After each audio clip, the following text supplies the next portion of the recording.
Talon kalau mereka bisa dikasih hero-hero comfort, Ya. itu mereka berperform dengan maksimal juga. Jadi kita bakal lihat juga untuk band Epic sekarang hero-hero apa yang akan dipilih oleh Talon dan juga Revemoa. Dimana di sini udah ada respect juga ke arah Dharma dan juga Mai, dan Revemoin menutup ke arah Arlie Yuhuan. Dua hero yang cukup sering dipick juga oleh Talon. Wow, ini terbuka banget nih mereka kalau mau main Pei nih, itu kan. Pei akhirnya satu-satunya hero assassin yang biasa dimainin sama Serdun adalah Pei. Ya. Keluar akhirnya, bro. Dan uniknya Pei ini walaupun di patch sebelumnya udah cukup broken, udah cukup mendominasi juga di lane jungle, tapi dia di buff juga Iya. di patch update ini. Jadi ini ngebuat Pei lebih serem lagi, terutama gak cuma untuk player-player global. Player-player Indonesia juga banyak yang bisa main Pei. Zankyu, Tian X, Serdam, bahkan kita juga pernah ngelihat Nev juga ya kalau nggak salah. Ya, Nev sempat pakai, Wirau juga sempat Yes. pakai, walaupun emang minor banget ya, sama kayak Serdam. Ketika di spring season kemarin itu Serdam cuma pakai 2 kali dari banyaknya hero yang dia pilih. Lebih banyaknya si Dun sih ya. Dan mereka dapat Byron, ini bagus karena di KWC kita udah sangat bosan sekali selalu mention kalau misalkan Clash Lane sentris, kalau lu bawa Byron dan Pei itu first blood udah pasti ada di tangan. Ya itu lebih ke masalah layer 1 sih. Karena Pei ini butuh frontline. Ya. Untuk bisa ngedisrupt, untuk bisa ngehajar front to back-nya musuhnya. Dan ketika ada Byron di sana untuk mengisi posisi itu ngebuat gameplay dari Pei Byron combo ini enak banget. Dan gak cuma itu, mereka udah secure karena Lady Sun, dan Lady Sun ini sekarang juga mungkin kalian lihat juga udah jarang muncul juga di ranked. Kenapa? Tapi Lady Sun ini emang bagus ketika di turnamen. Kenapa? Karena gameplay mereka tuh nempel. Ya. Gameplay mereka tuh jalan. Berbeda dengan ranked, di mana ranked itu sekarang tuh terlalu banyak hero front to back, terlalu banyak hero yang bisa nge-target backline, terutama Lady Sun ini yang cukup fragile dibanding hero-hero seperti Arlie, seperti Long yang punya skill escape, bahkan Chano yang punya skill yang bisa nge-obstruct terrain. Jadi Lady Sun ini kurang diminati di meta sekarang. Cuman kombonya masih jalan. Masih ada Lady Sun Daidia, Lady Sun Ming juga bisa jalan. Jadi masih banyak kombinasi yang bisa dipakai oleh Talon di sini. Cuma Revemoin, mereka udah nge-secure Long dan juga Nua, Fiska. Wow, Nua diambil sama mereka tapi Ganen Moe di-ban terlebih dahulu. Ini bagus, dan Yuhuan yang dipunya sama LCC itu juga nggak dikasih main. Tapi kalau misalkan emang mereka mau ambil hero-hero agresif ya, dari 3 kesinambungan hero yang dipunya sama tim Talon ini semuanya masuk. Jadi frag grenade yang dipunya sama si Lady Sun akan berdampak ke damage deal yang dibuka dari Byron dan juga si Pei-nya. Jadi Pei makin berani di game ini menurut gua, dan ganking hero yang mereka punya juga ini hitungannya killable banget untuk Pei. Iya, ini udah kelihatan sih. Revemoin, mereka mau ambil Augran. Mereka ban ke arah Lady Zen dan juga Ganen Moe dan langsung di shutdown oleh Talon. Mereka menutup ke arah Augran. Musashi juga nggak dikasih, jadi nggak ada sekarang yang bisa nge-counter Pei. Mungkin Luna atau Jing. Karena sekarang juga kalau segi dari drafting phase, ketika Pei dihadapi dengan hero-hero agile seperti Jing, seperti Luna, itu bisa banget untuk nge-counter damage burst yang dimiliki oleh Pei nantinya. Cuman Revemoin juga masih ada Dun sebenarnya. Dundolia juga sebenarnya oke kalau misalnya mau diambil oleh Revemoin. Dundolia Long ya, jadi 3-3-nya masuk, bisa double annihilation juga. Tapi pilihan dari Bill Jane adalah Lianpo, You Know Me Homie. Assassin nih, Assassin Bisa ini. jadi, karena Mix kayaknya Assassin. kalau misalkan emang mereka mau ambil hero yang kuat ya, yang bisa yang bisa ngebalap si Lianpo-nya ini, bisa jadi mungkin Lam. Jadi pilihan yang bagus. Atau mungkin kalau misalkan Sasaki pede buat main Luna, bisa di game ini pakai Luna. Walaupun dia akan nggak bisa menghindari ya invasi-invasi yang dilakuin sama si Serdam nantinya. Karena cepet banget Pei Pak untuk bergerak dari sisi lain ke sisi lainnya. Wah ini susah sih kalau misalnya Revemoin mau ngambil ke arah jungle tank. Mereka udah dihadapi dengan 2 bahkan 3 stopper. Byron, Daidia dan juga Frost. Dan kita tahu bahwa sekarang juga Wang Chaoyun ini dia bisa dikomboin dengan Melodic Swing Daidia. Karena Melodic Swing Daidia itu bisa dibilang juga salah satu efek stun yang mutlak. Mirip-mirip seperti power control Liang, jadi nggak bisa dikabur, nggak bisa di-blink. Tapi lu bisa nge-flash untuk keluar dari sana. Seperti Musashi berarti. Jadinya dia kan nggak bisa ngejar jauh untuk si Melodic Swing-nya. Kecuali teman-teman semuanya nggak punya flash, nggak punya escape tool, itu sulit ya. Karena sekarang dia udah nggak bisa ngejar. Kalau misalkan lu nge-flash nih, udah ke target sama Melodic Swing, itu kan dulu bisa ngejar tuh sampai jauh. Iya. Sekarang udah nggak bisa. Kalau sekarang yang bisa justru Dianwei ya. Iya, Pernah sih lihat kayak gameplay Dianwei yang kayak ngejar Kong Suli sampai ujung belakang map. Ya Arlie kan Autumn Storm, Maple Dance ke depan Little Step, terus mundur lagi kan. Itu ada tuh bisa Dianwei-nya ngejar baik kapak itu. Wah, ke belakang. Ya, tapi emang begitu ya. Karena hitungannya jadi nempel kan dia. Dia kan Iya. harus nempel, dia punya ultimate ya. Dan Sasaki mengamankan Dianwei ini jadi pilihan yang sangat baik juga. Karena Dianwei itu adalah salah satu counter tank sebetulnya. Tapi dengan mereka ambil Dianwei, at least untuk di early game mereka bisa nyandingin Pei-nya sih. Karena Pei-nya bisa diajak adu 1v1. Karena Augran udah nggak ada di game ini, Mankey udah nggak bisa mereka pakai, Dun juga bukan jadi pilihan, Musashi pun di ban. Mereka kalau misalkan ambil Lam, resiko buat balap-balapan invasinya tuh gede banget di game ini. Enggak, tapi kalau misalnya mereka pakai skin Legend Lam yang ada motornya, enak balap-balapan. Kenceng soalnya motornya. Yang ada motornya. Yang ada motornya. Iya, iya, itu yang ini ya, yang bareng sama Chayan Horek iya, ya. Chayan Horek, terus ada Byron. Liusan. Oh ya, Liusan Horek. Liusan sama Byron juga. Iya. Byron ada tuh yang games ya kan. Itu Iya. kan mereka masih sama tuh. Nah, untuk di game kedua ini, Rookie, lu lebih pilih line up mana? Gue lebih pilih line up-nya Talon sih, jujur. Talon? Karena Talon tuh mainnya safe. Mereka punya damage dealer, Yep. mereka punya frontline, mereka punya stopper juga untuk ngantiin. Cuman enaknya ketika ngeliat line up-nya Revomoin, di sini mereka punya disruptor, yaitu Dianwei. Dianwei ini bisa dibilang juga banyak tim-tim komunitas yang bilang Dianwei ini disruptor atau hero yang immune to CC banget. Ya. Karena hampir semua skillnya tuh bisa bikin dia immune to CC, ngebuat dia lebih viable ketika team fight, terutama ngelawan hero-hero seperti Byron, Daidia, dan juga Princess Rose. Kayaknya bukan immune, lebih ke ngelepas mungkin. Udah Iya. kena tapi lu bisa cabut gitu Iya. kan. Iya, iya. Jadi ini pilihan terbaik untuk Revomoin di game kedua. Ini juga menjadi game pertahanan mereka. Jangan sampai di close jadi 2-0 dan kita akan langsung aja masuk menuju ke dalam game kedua kali ini guys. Antara Revomoin dan juga tim Talon. Pei sudah berada di area pit, langsung dia leaping ke depan. Harusnya sih ketahuan sama teman-temannya ya. Yap, betul. Dan ini pasti mereka bakal ngincer ke arah Tasbor sih. Kalau kita ngomongin Pei ya, pergerakan Pei, apalagi Pei China, Pei mainland, dia pasti main ke arah Tasbor. Kenapa? Karena Tasbor ini adalah objektif jungle yang paling gampang di-clear dan paling rawan untuk dicuri. Dan lihat gimana caranya Sasaki langsung nge-counter itu dengan nge-secure Tasbornya dulu. Smite udah dipakai sama Sasaki. Smite udah dipakai buat nge-clear Wild Boar. Dan untuk tim Talon langsung melakukan stick together menuju ke Crimson Golem. Coba mau ditarik dulu, tapi di range mode yang dipunya dari tim Talon kali ini masih bisa mengamankan satu Crimson Golem yang dicakar-cakar dengan Tiger Form. Dan kali ini masih ada Tiger Form dan nampaknya First Blood di area bawah dari Imagination. What's wrong with you, bro? Wah, ini lebih ke kalah pertukaran damage sih kalau dari early game. Kenapa? Karena kalau kita ngomongin Long sama Lady Sun di level 1, Rolling Red Lady Sun tuh pasti lebih sakit dibanding Flaming Palm Long. Kenapa? Karena dia belum bisa Flaming Palm Enhance. Belum level 2, belum bisa dikomboin sama Downpour. Jadi ngebuat damage-nya nggak sesakit itu. Dan sekarang lihat, total jungle domination by Serdam. 2 camp Golem diamankan semuanya sama Serdam. Dan Revomoin lumayan puasa di sini Sasaki, bro. Cuman gara-gara rebutan Whiteboard. Tasbornya susah sih kalau dia paksa secure. Kenapa? Karena kalau misalnya dia ngelepas Tasbor, dia miskin. Dia nggak bisa level 4. Tapi ketika dia nggak ngelepas, justru total jungle domination by Serdam yang ngebuat dia tuh struggle banget untuk Jadi akan nge-fight berdua. back. Dan sekarang juga Dianwei udah miskin. Dia nggak bisa fight di early. Jadi fokusnya Revomoin sekarang, winning conditionnya untuk Revomoin sekarang, yaitu farming. Mereka harus farming terus-menerus dan ini bakal ada gold funneling pastinya ke arah Sasaki. Jadi mid lane-nya, wave mid lane bakal dikasih full ke arah Sasaki. Dan sekarang kurangnya dari strategi ini adalah Acha bakal miskin. Gitu. Lumayan jadi lama ya buat dapat item ya. Karena dia harus bagi-bagi uang. Dan kita tahu clearing wave seperti yang tadi dibilang sama Rookie Cast bahwa mereka akan clearing wave bareng.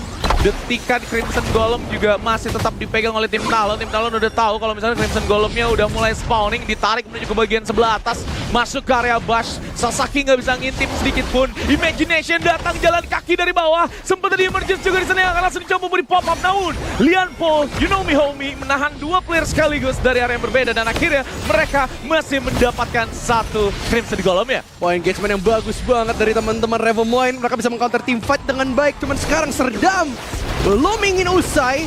Nampaknya langsung dipoke ke arah belakang. Bahkan Wind Racer dipakai untuk meng-engage ke arah belakang. Zoning out terjadi di Sasaki. Cannot join the fight. Smite gak bisa connect. Dan tampaknya Sasaki masih harus puasa. Ya, dia dapat 1 Lizard Camp doang.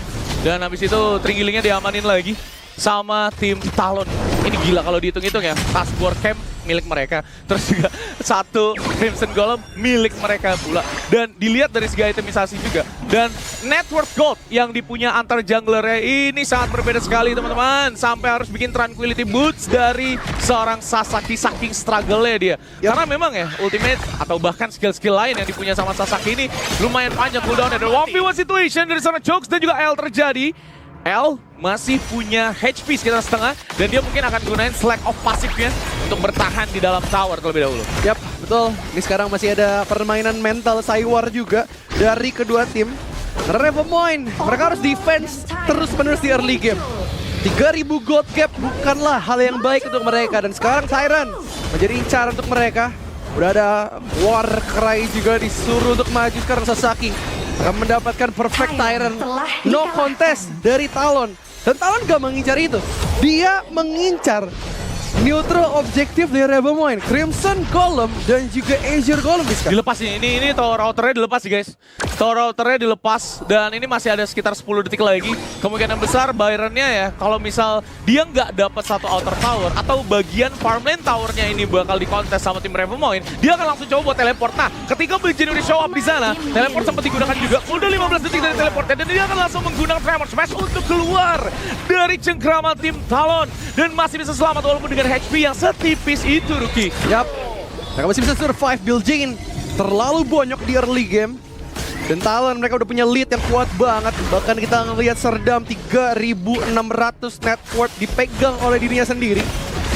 Dan perbedaan 1000 ini akan berdampak besar juga ke team fight. Ketika damage output dari Serdam udah besar, Nua dari Acha, bahkan Imagination, mereka akan gampang tertrigger. Dan lihat Chooks di lini depan begitu sakit banget, emergency pakai untuk ngezoning out Acha, harus terpukul mundur. Bahkan Chooksnya akan terpuk sedikit, Annihilation dipakai untuk nge-held back permainan dari Talon. Tapi tampaknya Freeze terconnect juga, Sasaki tumbang. Masih ada seorang Bilgin depan, Flash dikeluarkan. Dan LCC2 akan dipulangkan kembali. Bahkan Low Chen bisa nge-trade kill dengan baik. Infinite Fast dipakai untuk ofensif saja. Imagination harus mundur lagi. Cuman sekarang Talon terlalu mendominasi. Tapi bagus sih, kalau misalkan Imagination nggak komit kayak gitu, mereka bisa jadi nggak mendapatkan hasil apa-apa.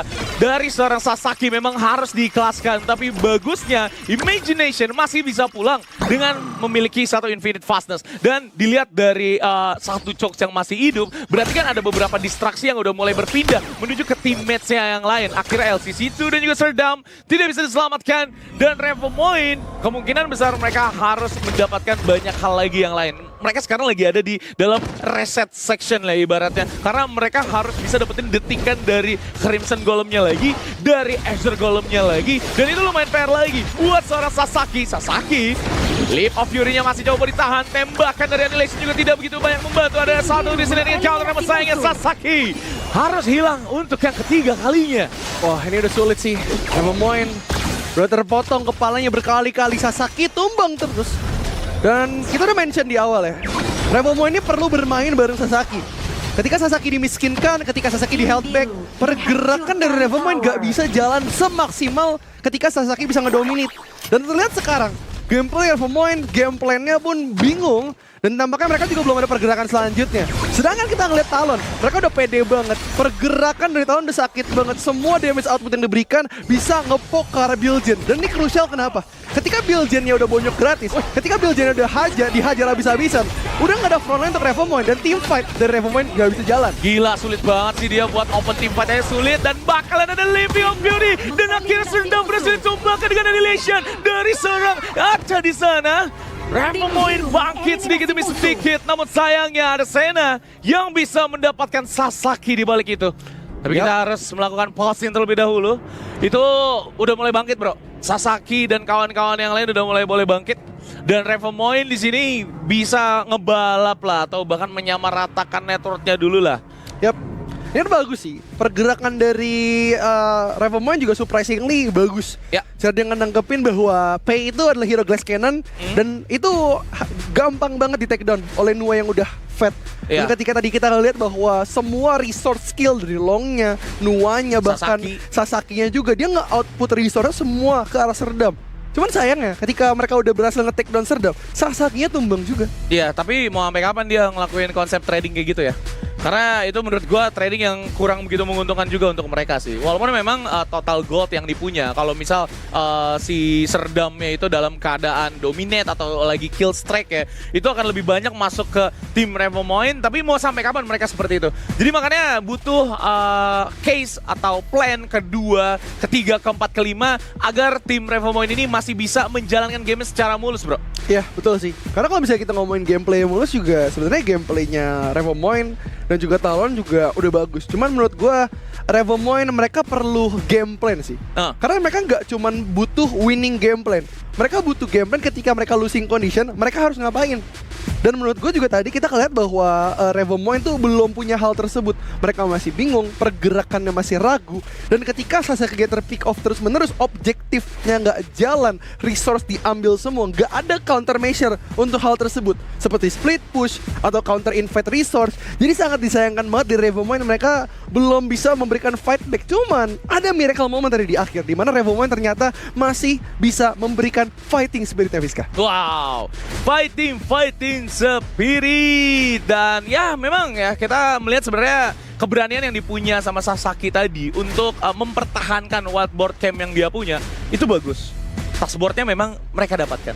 Tapi itu jadi satu calculating yang lumayan miss juga untuk mereka ya. Karena ketika smite udah dipakai, berarti kan tim Talon punya info dong. Clash lanernya bisa ke sana, bisa ngikut. Terus juga mid lane dan juga roamer mereka kebetulan ada di mid juga. Jadi 4-3. Ujung-ujungnya ketika di early, invasi jungle yang dipunya dari tim Talon di sini itu sukses. Rate-nya gede banget. Ya, karena sebenarnya sangat disayangkan ya.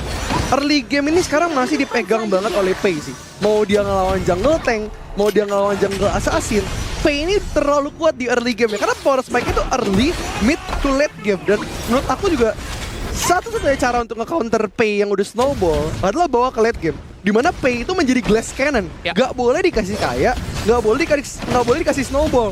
Dan Revomoin menurut aku juga belum bisa nge-counter hal tersebut, Miska. Fight along buff dari tim Revomoin selalu terjadi, Rookie. Yes. Buffnya lagi ada nih, yuk kita sambil cari camp yang lain, sambil dapetin tower yang lain. Dan baru aja outer towernya dan juga innernya berhasil diamankan oleh tim Talon kembali. Dan sekarang Revomoin, mereka akan diberikan pilihan. Mereka mau ambil objektif yang berbeda atau gimana, dan ternyata ada komit yang sangat baik sekali. Tremor Smash langsung mengangkat seorang Chong, namun Chong masih bertahan dengan hasil dari Electrifying Charge, namun tembakan Rolling Rage dari seorang Luo Chen terlalu sakit kali ini, dan Sasaki harus coba untuk pulang. Sempat terikat dengan Destiny dan counter, namun Revomoin cukup hilang 2 aja, nggak boleh lebih dari ini. Wah, ini sulit. Pergerakan dari Talon bener-bener matang banget. Dan cara mereka mendapatkan objektif itu udah bagus banget. Kenapa? Karena lihat Serdam, dia udah sakit banget, output damage-nya udah besar. Dan ketika Revomoin terlalu sering untuk men-engage satu persatu, mencoba untuk ngepok satu persatu, itu justru yang diinginkan Talon. Talon tuh ingin ketika Revomoin men-engage Bilgena duluan atau AC duluan, jadi mereka gampang membreakdown team fight-nya. Berbeda ketika nanti kalau misalnya Revomoin main as a 5-man team.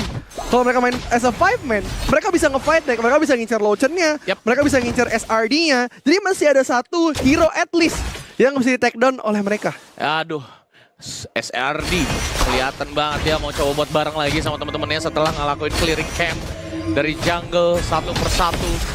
Tim Talon dan 3 lane push akan dijalankan sama mereka.